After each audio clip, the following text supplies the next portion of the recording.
Sa una po kasi ang hirap yung siyempre hindi ka naman ho sanay. Tapos magba-vlog ka sa gitna ng siyudad. Tapos makikita mo may mga Pilipino o tumitingin sa'yo. Dumarating ho na naiiyak ka.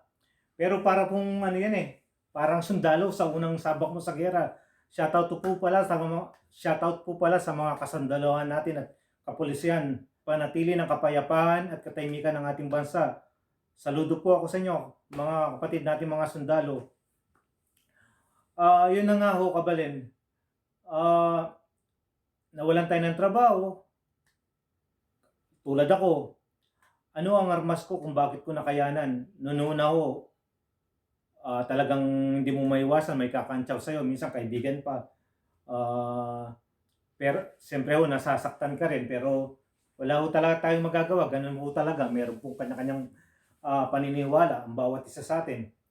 Pero ako, kabalin, ito ho ang armas ko. Una sa higit sa lahat, ito ang naging dahilan kung bakit ako naging vlogger. Ito ho, ang pamilya ko, ang anak ko, ang asawa ko. Kasi kabalin, nahanin ko po yung mahiya ako at hindi susubok. Wala ho akong trabaho, mag-isang taon na. Naghihintay lang ho sa tulong ng gobyerno kung meron man o minsan wala.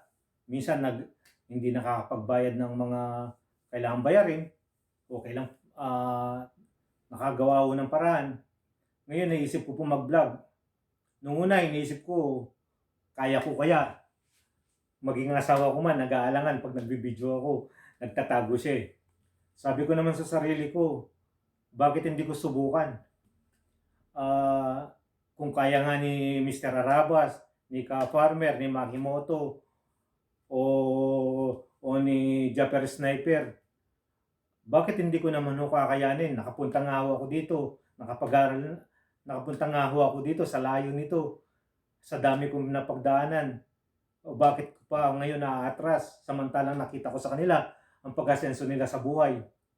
Siyempre nangangarap din ako na maging ganun din ang buhay ko. Hindi ko naman ho pinapangarap na malampasan sila o mahigitan o makilevel lang.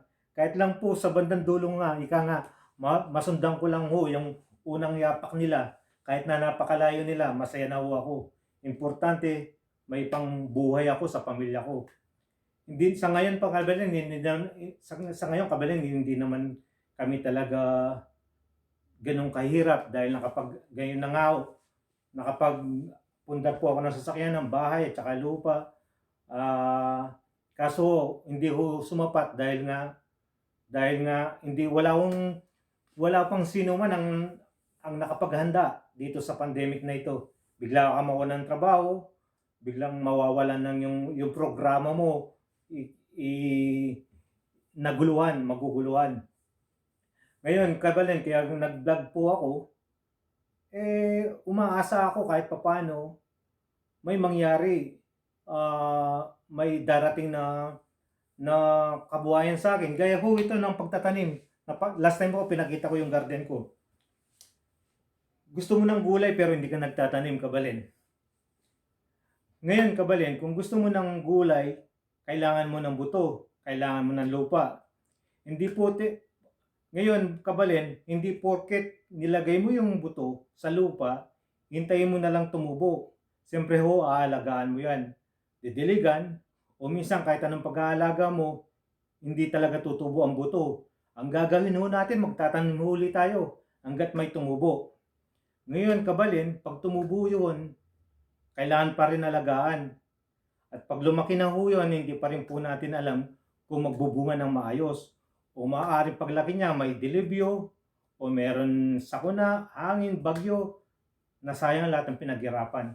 Pero at least kabalin, paano kung hindi bumagyo? Paano hindi pinagbigyan tayo ng pagkakataon, magkakabunga ng maayos? Ganun po ang pagiging pagbablog o YouTuber. Hindi po porket nagbablog ka, makikita mo na agad ang pinagpaguran mo. Hindi porket meron ka ng channel, kikita ka na. Hindi po yun. Marami pa po tayong pagdadaanan. At kabalin, ibig ko sabihin, kung may channel ka na, nakapag-vlog ka na, at least may puhunan ka na. Pwede na ho yun lumaki, lumago, malay mo, someday, magiging ka-level ka na ni Arabas. Ako, kabalin, nag-start pa lang po ako last mga December, unang video ko, tapos sinundan ko nung Christmas, tapos nag-lilo po ako, sinundan ko ng February, nag-March, hanggang ngayon gumaganda naman ang channel ko. At nakikitaan ko na monetize na, pwede na akong magsahod. Hindi man ganun kalaki, pero at least alam ko pagdating ng araw, may hinihintay ako.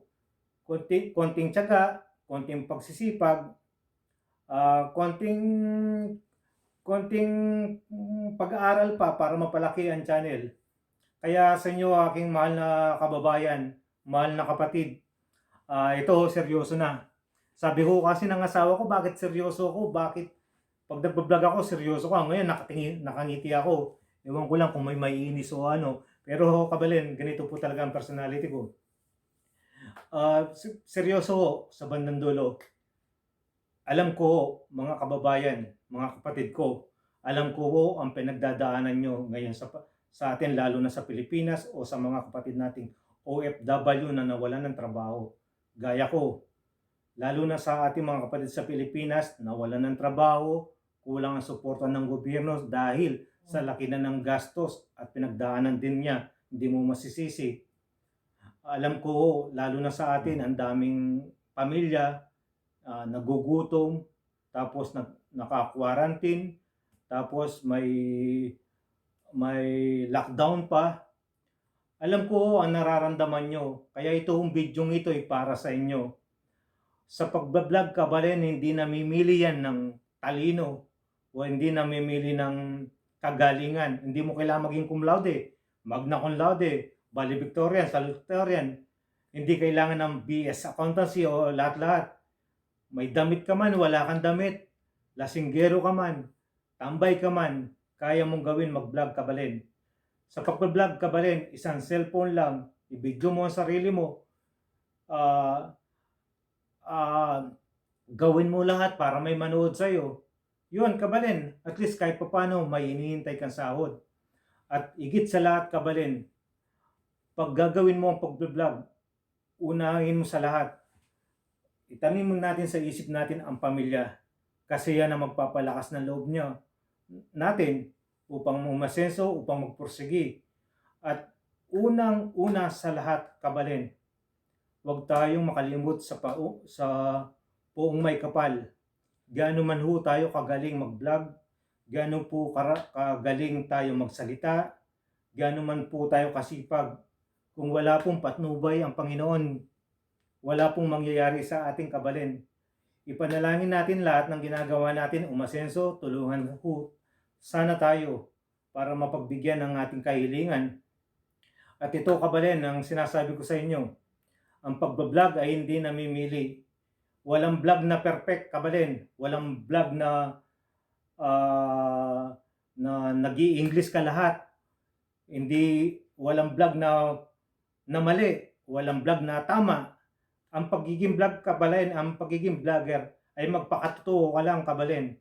Kung ano ka, yun ang gawin mo. Kung komedyante ka, magpatawa ka. Kung dancer ka, sumayaw ka.